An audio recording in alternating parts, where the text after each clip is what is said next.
Good morning. We're here to give an update on COVID-19 and the state's plan for delivering booster shots. I'm joined by Rachel Banks, Public Health Director at the Oregon Health Authority, Dr. Tom Jean, Deputy State Health Officer, and Colt Gill, Director of the Oregon Department of Education. I want to start our COVID update with some promising news. Our hospitalizations are declining, with 822 as of today. Cases are slowly declining as well. I know this isn't the fall that any of us had hoped for or expected. At the end of June, we were hopeful our communities would be largely free of COVID-19. Unfortunately, Delta changed everything. The good news is that while we still have a long way to go, it appears things are slowly getting better. And every day there is renewed hope as we see more people getting vaccinated, progress on vaccines for our 5 to 11-year-olds, and now the beginning of boosters for some of our most vulnerable. Thank you to everyone who is getting vaccinated and wearing your mask. Your efforts are truly saving lives. Last week, the FDA and the CDC shared their recommendations for the first large group of Americans who are eligible for booster shots. The Western States Scientific Work Group followed with their recommendation, which aligns with the federal guidance and which Oregon will be following. Oregonians who received the Pfizer vaccine at least 6 months ago that are now eligible to receive a booster shot include seniors, people living in long-term care facilities, people with underlying medical conditions, and people who are at higher risk of COVID-19 exposure and transmission due to occupational or institutional setting. Director Banks will go into more detail. If you're in one of these groups, you can schedule an appointment today. Director Banks will share more details about how the state is prepared to administer boosters. We have free and readily available vaccines across the state. Everyone who is eligible for a booster will get one. For those who have received the Moderna or J&J vaccine, like myself, I ask for your patience as we wait for further data and guidance from the federal government. For those who received the Pfizer vaccine but are not yet eligible for a booster, please know that you are still well protected from COVID-19. Boosters offer an extra layer of protection, and that is really important for individuals at higher risk of exposure or illness, but you are still fully vaccinated with the 2 doses. The nation's top scientists and doctors continue to monitor this virus and evaluate the data. As millions of people are getting vaccinated around the world each day, we are constantly receiving new information. I'm so grateful for their dedication to consistently examining the data, and I am confident they will continue to update us. We continue to see the powerful effectiveness of all 3 vaccines. We also continue to see how dangerous COVID remains for those who are unvaccinated. Vaccines continue to be the key to putting this pandemic behind us. Thank you to everyone who is having one-on-one conversations with family and friends who have questions. Thanks to all the Oregonians stepping up and getting vaccinated and wearing your masks. Thank you to our healthcare workers for working around the clock to save lives. We will get through this, as we always do, together. Over to you, Director Banks. Thank you, Governor Brown. Hello, everybody. I'm Rachel Banks, Public Health Director for the Oregon Health Authority, and I use she, her, and her pronouns. This morning, I want to provide you with additional details about who is eligible for the Pfizer vaccine booster that was approved last week and how these booster doses are rolling out around the state. The decision by the U.S. Food and Drug Administration on September 22nd to amend the emergency use authorization for Pfizer's COVID-19 vaccine, which allowed the use of a single booster dose for certain populations. The decision was highly anticipated and certainly welcome here as the Delta variant continues to ravage Oregon and the rest of the country. The Centers for Disease Control and Prevention's Advisory Committee on Immunization Practices, or ACIP, followed the FDA's decision with its own endorsement of the Pfizer booster on September 23rd.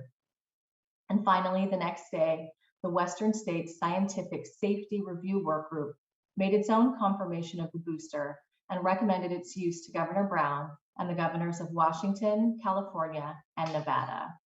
It's important to note that the FDA and the CDC's decisions affect specific groups that are at higher risk of severe illness and death from COVID-19.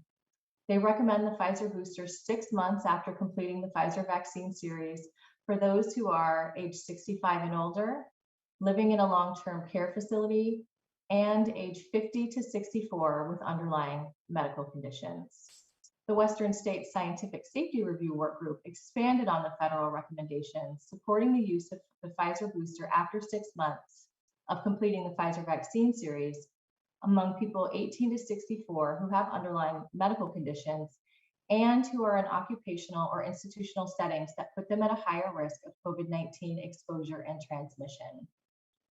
These settings include healthcare settings. So for healthcare workers, first responders such as firefighters and police, and congregant care staff.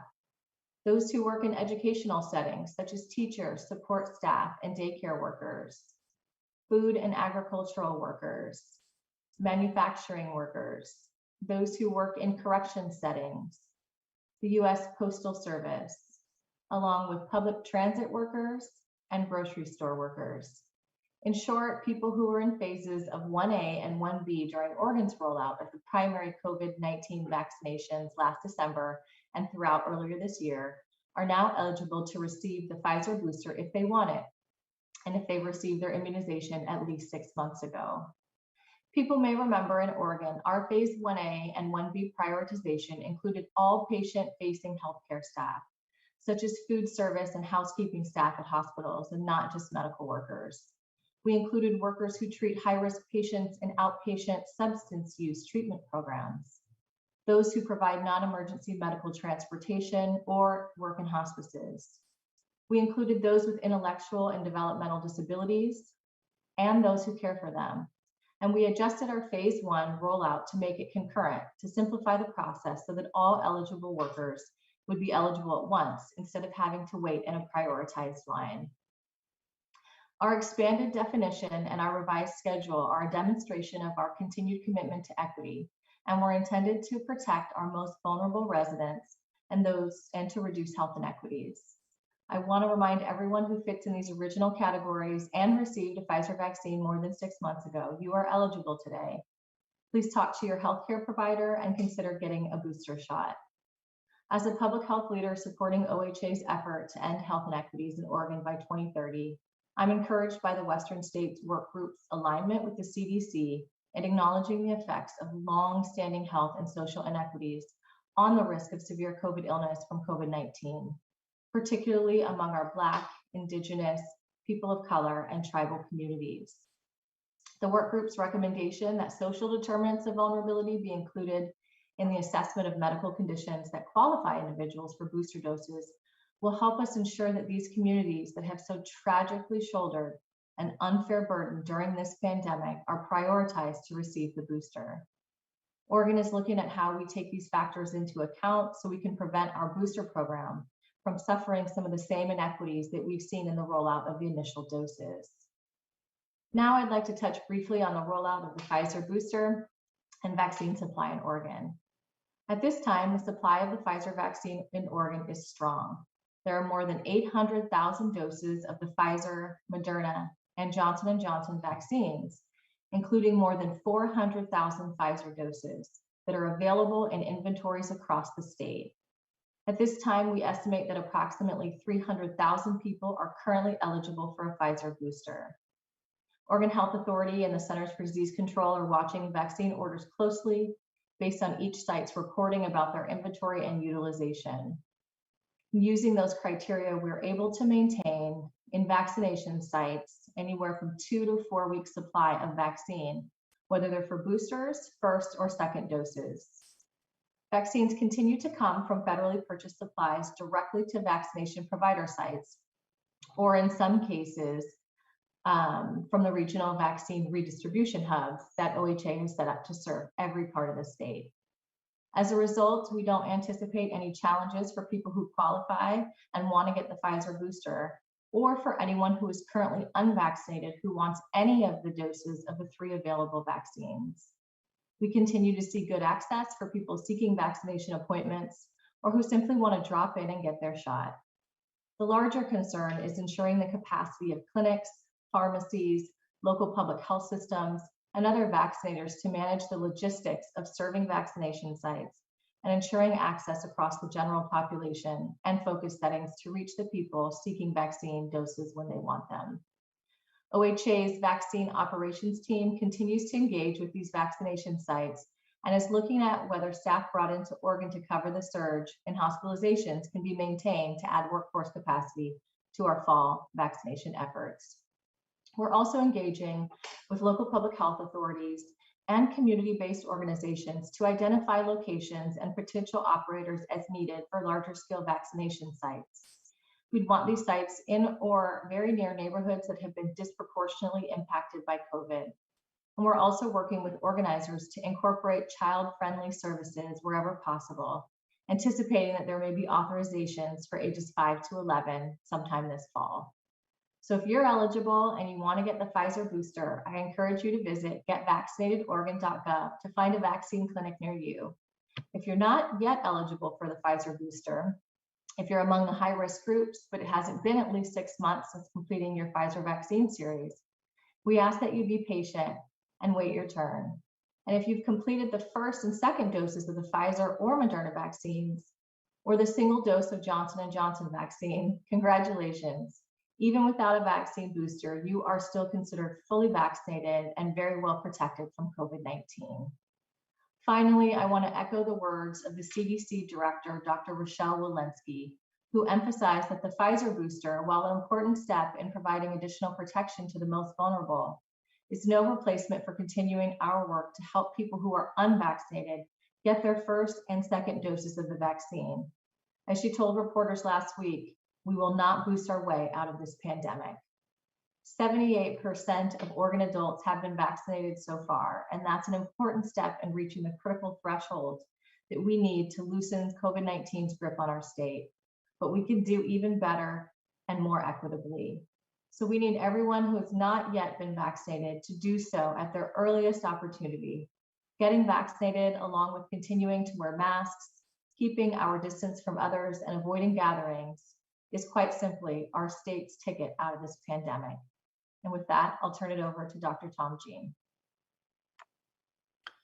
Thank you, Director Banks. The pandemic in Oregon appears to have reached its peak. Daily infections and hospitalizations are slowly receding from the record highs that we experienced earlier in the month. However, our ability to sustain this welcome trend depends on more Oregonians getting vaccinated, on all of us continuing to wear masks in indoor public spaces and outdoors among crowds, and reconsidering plans that put us or others at high risk of getting COVID-19. The recent data suggests that our collective efforts are having the desired effect. As of yesterday, our 7-day average of daily cases was 1,646. The same average on September 1st was 2,200. We are seeing a corresponding drop in the percentage of positive tests from 12% to 8.9% over the same period. Our most recent COVID-19 weekly report for the week ending September 19th tallied 11,655 new cases, a 10% decline, and that followed an 11% drop during the previous week and marked the third straight weekly decrease. COVID-19 related hospitalizations were slightly lower than the previous week, but COVID-19 related deaths increased by 23% from 120 to 148. Thank you, Oregonians, for once again unselfishly stepping up to turn back the rising tide of infection. Your collective effort has eased the stress on our hospitals across the state. But despite the recent easing, we still have far too many COVID-19 patients occupying hospital beds, 823 statewide, which is hundreds more than our previous peak last November. We are recording more than 800 daily hospitalizations every day. Intensive care admissions account for nearly 25% of that total. Neither trend is sustainable, and we must all continue to do our part to ensure that there are enough available beds for everyone who experiences a medical emergency or needs hospital care. Our latest modeling report shows how fragile progress can be against this unrelenting virus. The report shows that earlier this month, spread of the virus increased slightly. That was the result of a slow but discernible increase in high-risk behaviors and a slacking adherence to the public health protocols that have proven to be effective. We cannot drop our guard and risk a resurgence that could overwhelm our healthcare system. Our healthcare workers and resources have been severely strained for far too long. Director Banks earlier outlined the steps our state is taking to quickly and efficiently make booster shots available to everyone who needs one. I urge everyone who meets the criteria to receive a booster dose to talk to your healthcare providers about getting one. If you're not eligible for a Pfizer booster or you've received a Moderna or Johnson & Johnson vaccine, there is no need to worry. The data shows and all the supporting science indicates that all of the available vaccines provide excellent protection against serious illness and death from COVID-19. We must not lose sight of our primary goal, which is to vaccinate as many adult Oregonians as possible. The Delta variant remains a formidable threat to all of us, and most especially to people who have not been vaccinated, and who still account for an overwhelming majority of the COVID-19 cases, hospitalizations, and deaths in Oregon. According to our latest breakthrough case report, the rate of COVID-19 in unvaccinated people is approximately 4 times higher than in vaccinated people. You may ask why, if the vaccine is working, are some vaccinated people getting sick? Well, unless a vaccine is 100% effective, so long as the virus is circulating, some vaccinated people will get sick. And the more vaccinated people there are, the more breakthrough cases we can expect to see. So that increasing number is primarily an indication that we're seeing more vaccinated people. The vast majority of the breakthrough cases in vaccinated people result in either mild symptoms or none at all. That's the good news. Here's the bad news. If you're unvaccinated, you've never been more vulnerable to being sickened by the virus, passing the virus on to your loved ones, getting seriously ill, or dying from COVID-19. If you are unvaccinated, you are risking the health of your family, your loved ones, and everyone you encounter while infected. COVID-19 vaccines are saving lives in Oregon every day. More than 2.7 million Oregonians have had at least one dose of the vaccine, and nearly 2.5 million have completed a vaccine series. To those of you who have taken the effort and made a plan to get vaccinated, thank you. And now I will turn things back over to Governor Brown.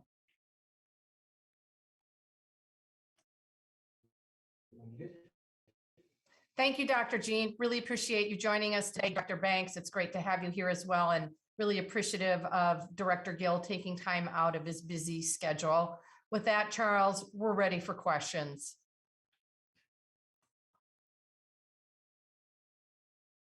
Issues on our end, so you may not see the governor's video feed, but it sounds like our audio is working okay. We'll go to Mike Zucchino first for questions with KDRV. Thank you.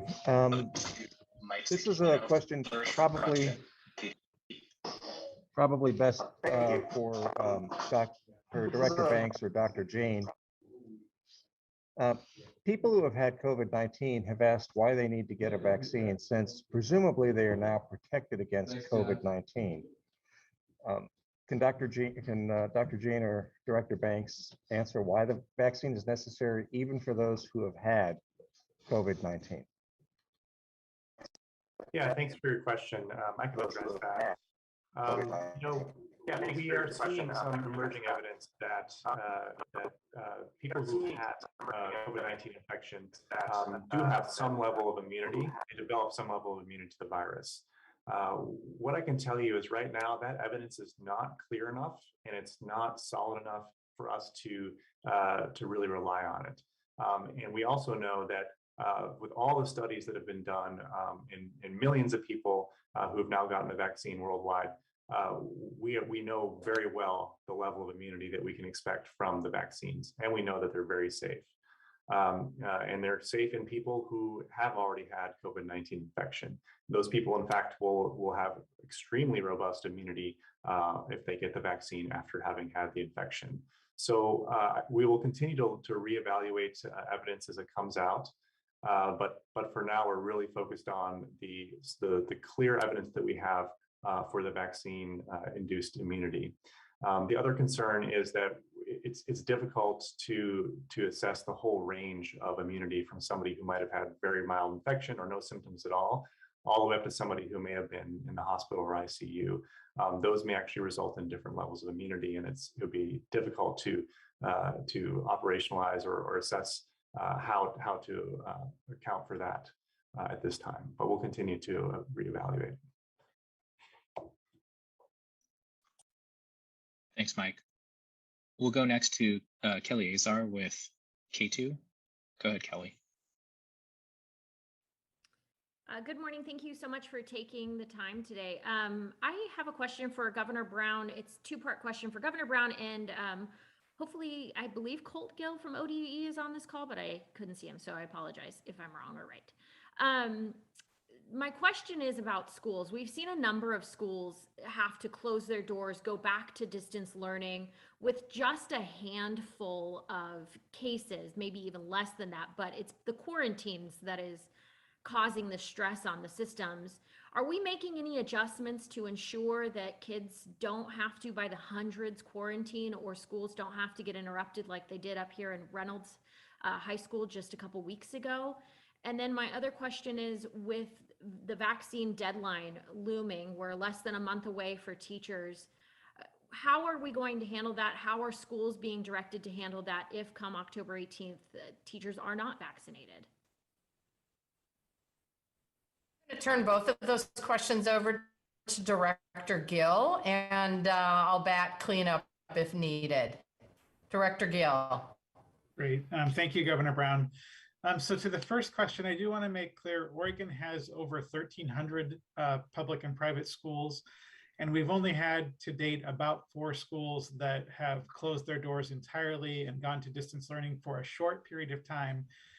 During that time, they have both allowed those students and staff members who were close contacts to move through their quarantine period, but they have also reviewed their protocols so that when they come back into that space, they are better able to reduce the number of students who may get quarantined if another COVID case enters the school. The schools across the state are very different. So we have urban schools that hold a lot of students and serve many students in a tight community. We also have rural schools that sometimes don't have nearly as many students in a classroom. The protocols need to look different in those spaces. And so we have provided guidance. We are issuing our later this week, our second school health advisory in partnership with the Oregon Health Authority that will actually name for schools that they need to review the layered mitigation protocols that they have in place and to review how they are implementing each of those protocols. For example, we call for physical distancing in schools. That is one of the things that helps reduce the number of students who would get quarantined. Physical distancing has all kinds of subsets of efforts that can be applied in a school setting. Schools are oftentimes using seating charts in classrooms to ensure that they know what students were in close contact with each other, but we're asking them to review that in other settings as well, like school buses, like the cafeterias, like the carpet time that schools hold, so that they always know who's in close contact and they don't end up quarantining more students than they need to. Quarantining is one of the great challenges of this school year, and it relates to your second question as well. So as we approach October 18th, the challenge with staffing may be exacerbated to some degree, but we have a staffing challenge in our schools right now that we're trying to overcome. And the staffing challenge is that unvaccinated staff members who are exposed to COVID-19 must quarantine. Vaccinated staff members do not need to quarantine unless they are symptomatic. So the more school staff that we get quarantined, the more able we will be able to keep our school doors open to in-person instruction, because we will have the staff necessary to serve our students. So that's our aim with the October 18th date that we're holding to. Can I ask a quick follow-up on the distancing aspect of it?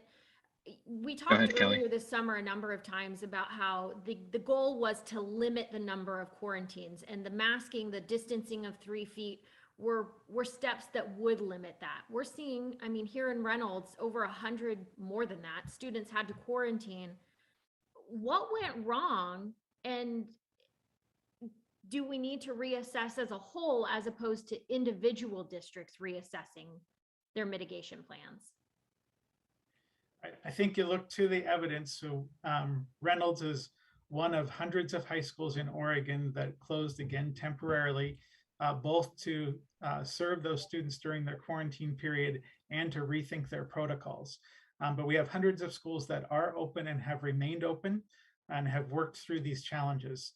So the keys are to make sure that every student who's eligible and staff member who's eligible gets vaccinated. That eliminates quarantines for the to the greatest extent. Ensuring that everybody is masked in that setting greatly reduces the number of students who will end up getting quarantined because it allows students to be closer together in those indoor settings. The third one is physical distancing and thinking about cohorts. So the closer that schools can track who students are in contact with and can limit the amount of time they're in contact. So for high schools, this means things like seating charts in classrooms, on buses, and even in the cafeterias during mealtime. It also means adjusting those transition times so that they're shorter, so there isn't opportunity for students to be within close contact for 15 cumulative minutes during the school day, and still try to operate school in as normal a way as possible for our students. Now, our educators across the state are doing a tremendous job of implementing these kinds of protocols in the schools and thinking through how they can work in each setting. That's exactly what Reynolds is doing during their closure. And when they come back, they'll have more of these protocols in place to help ensure that they can maintain in-person instruction. Thank you. Thank you, Kelly. We'll go next to Gary Warner with EO Media. Go ahead, Gary.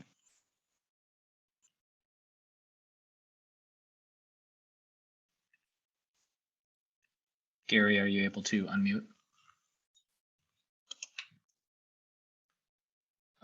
We'll come back to Gary. We'll go next to Amy Green with the Oregonian. Go ahead, Amy. Thank you. I have two areas of questions. I'll be brief. I'll try to be brief. The rates of COVID-19 cases that we know of are flat from a week ago. So we've seen a change over the past several weeks, generally declining, but over the past week, not declining. Is it too early to declare that we're getting over this surge? And along those lines, have you been able to trace the reason that cases might be flat for the past week? Have you been able to trace cases other than the Pendleton Roundup, which I understand did spark new cases? Have you been able to trace cases to UO, OSU football games, the state fair, and high school football games? There's many of those going on, despite ODE and the governor's request a few weeks ago asking people to refrain from extracurricular activities. Dr. Jean, I'm going to turn that question over to you. Thank you, Governor. I mean, there's a lot there, and I think that kind of highlights, what we're facing right now. We have schools recently reopened. We have colleges, universities recently reopened. We have large events like the Roundup, and so could all those things be having some effect on our cases and potentially slowing the decline we're seeing? Absolutely. We are seeing some increase in some types of outbreaks, but they're pretty nothing that I would be too concerned about at this point. And it's also a little bit early because all those things that I mentioned, like school starting, it takes a little while. It's not just something you're going to see in the first week or two. It takes a while for some of those to really have an effect, if they are going to have an effect. But overall, we're pretty happy with the trend we're seeing so far in declining cases and certainly in declining hospitalizations. And our modeling, as well as OHSU's modeling, is indicating that we're hopefully going to continue to see declines over the next couple months. But it all depends on what Oregonians are doing, and again, getting vaccinated and wearing masks, and even though we're all tired of it, really sticking to those as well as you can are really going to be key to getting us out and getting us back down to a low level of cases. So Dr. Jean, you haven't been able to trace, or you have been able to trace cases to those football games? or other events? I do not have information on that. I have not heard of any particular tracing related to a particular sporting event or other situation. For the Pendleton Roundup, that ended a few days ago, and that was a very large outdoor event, and there may not have been great compliance with masking there. So we do expect to see some impact on cases from that, but it's still really too early to know the full extent of that. Okay, thank you. Just really quickly, this might be for the governor or for Director Gill. We're 3 to 4 weeks into the school year, and 75% of school districts aren't enrolled in the state's asymptomatic weekly testing program of students. Within those districts that are enrolled, many of them haven't started testing students weekly. Students who don't have symptoms, for example, Portland, Beaverton, Hillsborough, even though they're enrolled, they're not testing students yet. How big a problem do you see that is? How do we know how many cases, how much transmission there is in school, because students especially so often don't show symptoms and they could be spreading it to their families or the wider community? How big a problem Well, is that? I mean, my priority obviously is to keep kids learning in the classrooms, and we can certainly minimize disruptions to classroom learning by ensuring the adults around our students are fully vaccinated against COVID. And we, as Dr. Jean just said, it's incredibly important that adults in the community continue to wear masks and get vaccinated, and that's how we can drive down community rates. So that will assist our school children. And we're obviously exploring expanded use of testing and other tools with our school districts. I'll let Director Gill respond further. Thank you, Governor. I agree. This is a valuable tool to help keep in-person instruction going. We do want more schools to sign up for this service and think about the best ways to use it to ensure continued operation of in-person learning and understand where they may have gaps in their sets of protocols. I think that this is a system that will become more important as we head into winter. So at this time, our schools are doing incredible work and doing a lot to really limit the number of students who are impacted by COVID-19 and possibly quarantined. But as we head into winter and everyone in Oregon is spending more time, as we've noticed this week with the rainfall coming in this fall, more folks will spend more time indoors. And that's when we need these other kinds of tools to be able to kick in and really support in-person instruction. So we'll be making calls to our districts to, again, consider this opportunity. We'll be working closely with the Oregon Health Authority on the implementation and ensuring that all the testing lab partners are ready to support additional testing in our schools. That's our goal moving forward, again, thinking about more students spending more time indoors this winter and using this as another tool to help support in-person instruction. Thank you. Thanks, Amy. It looks like we have Gary Warner back from EO Media. Gary, are you there? Yes, I am. Can you hear me? Yep, go ahead. Okay. Governor, I'm surprised that you folks haven't heard of the large spike out in Eastern Oregon off of the Pendleton Roundup. It was reported in Eastern Oregonian and in papers in Southwestern Washington. We're seeing some huge spikes out there that public officials are reporting and are also showing up in the county COVID-19 community transmission report from OHA this week. You're seeing 4 times more cases in Grant County. You're seeing 60% up in Umatilla. You're seeing Harney, Wauola, places like that that are really spiking, and they're basically being buried in the overall numbers by good numbers in the Willamette Valley and sharply declining from extraordinarily high numbers in places like Josephine, Jackson County. I want to know if you are concerned that this could be a set off for another wave. This is how the last wave started, which was the Whiskey Fest out in Umatilla. And I just don't get a sense of concern about what's going on or knowledge about what's going on out there. Gary, let me be really, really clear. I did not go to the Pendleton Roundup, which I love doing. I love riding in the parade with the Governor's Guard. I did not go because I was concerned about community spread.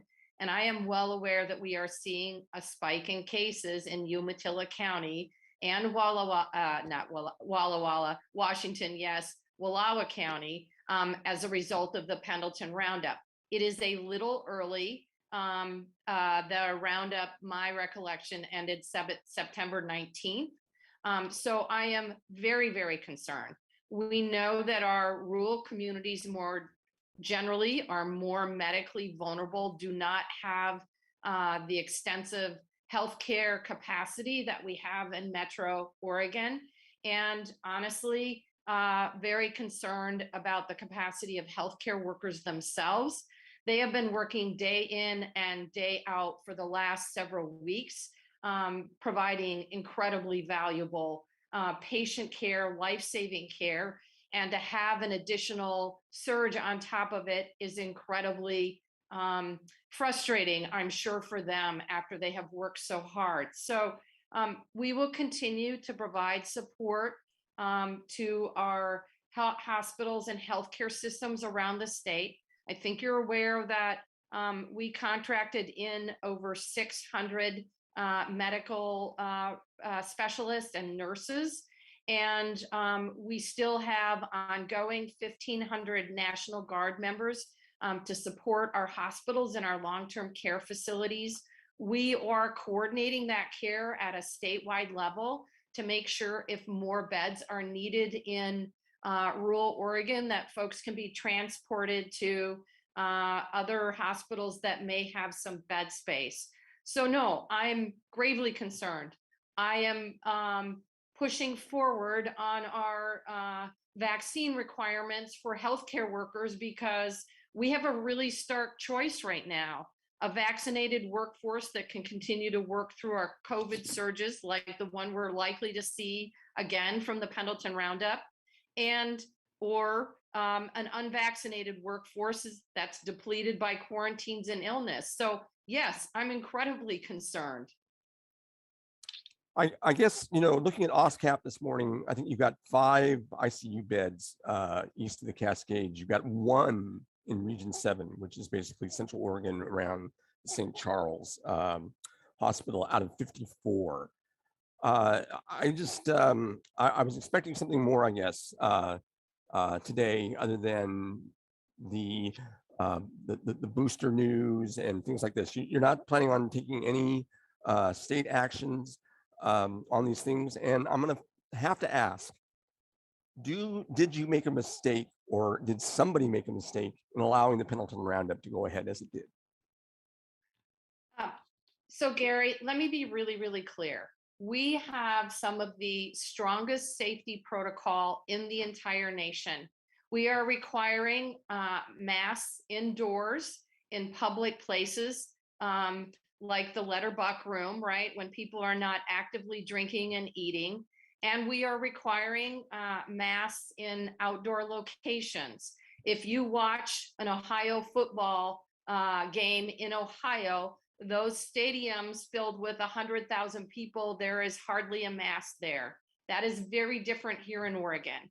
But at some level, and particularly in terms of events like the Pendleton Roundup or a U of O Duck football game, it has got to be, individuals have to be responsible.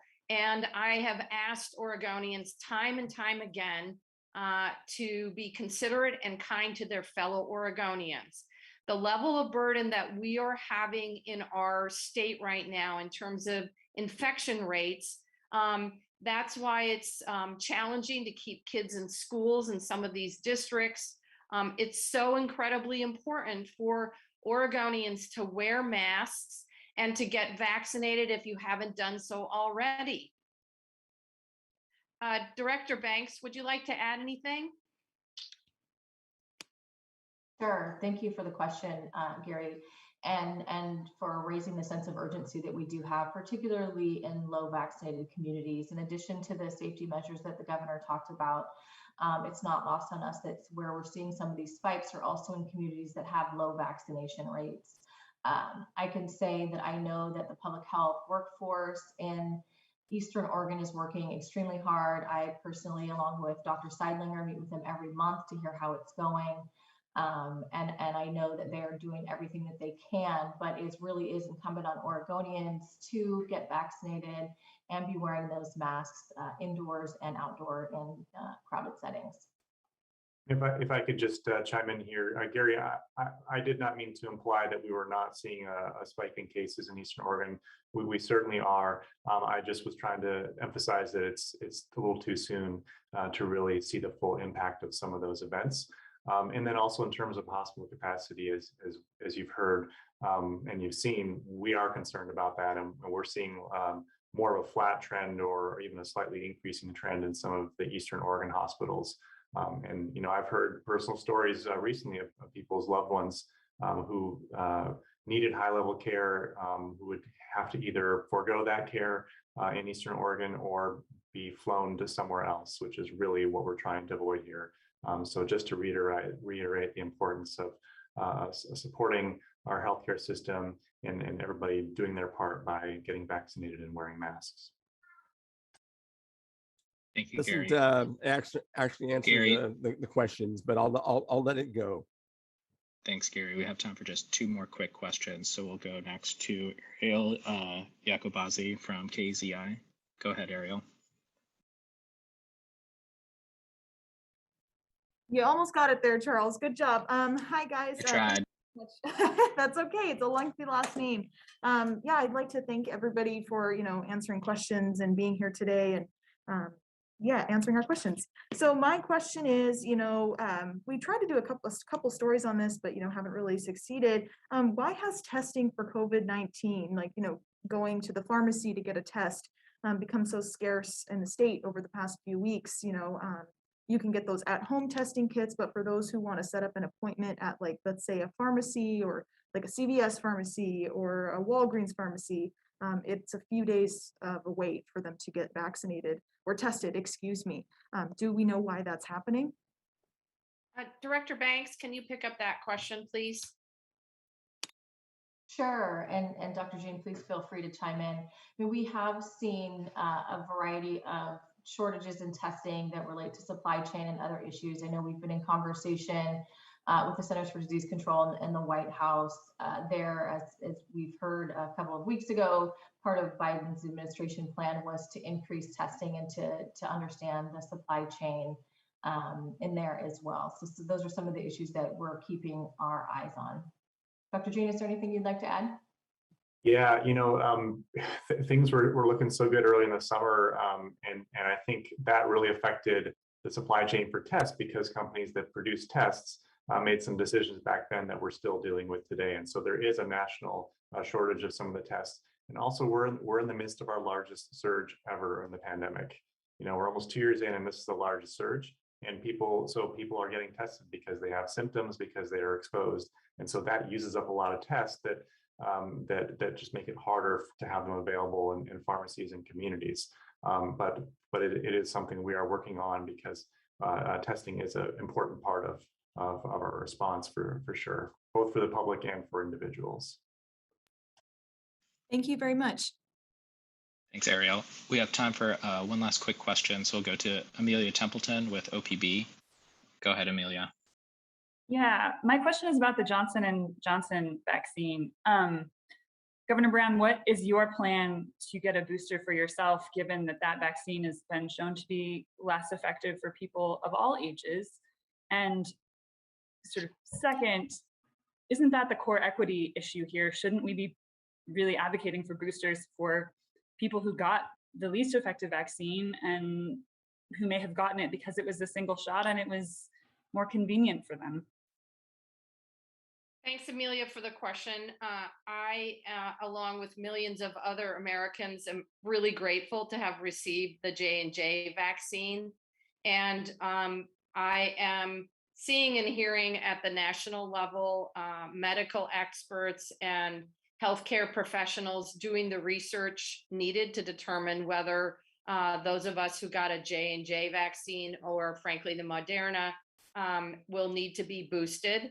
And obviously we're waiting for additional data and research on the Moderna vaccine as well.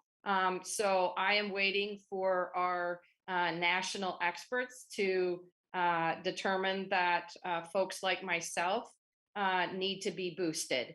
And I'll turn the remainder of your question over to Dr. Jean. Thank you, Governor Brown. Yeah, that's exactly right. It's really a case of we have to follow the data, and Pfizer has been out in front with getting the studies done and submitting data to the FDA so that the FDA and CDC and other experts can review it.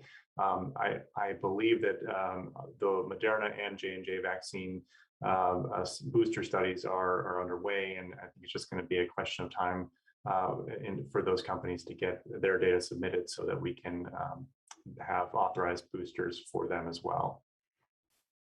And if I could add in regard to the equity part of the question, which I always really appreciate, I think one of the things that we don't want to lose sight of is that we're still working diligently to get those folks who haven't gotten their primary, their first or second, if it's Pfizer or Moderna or the one J&J dose.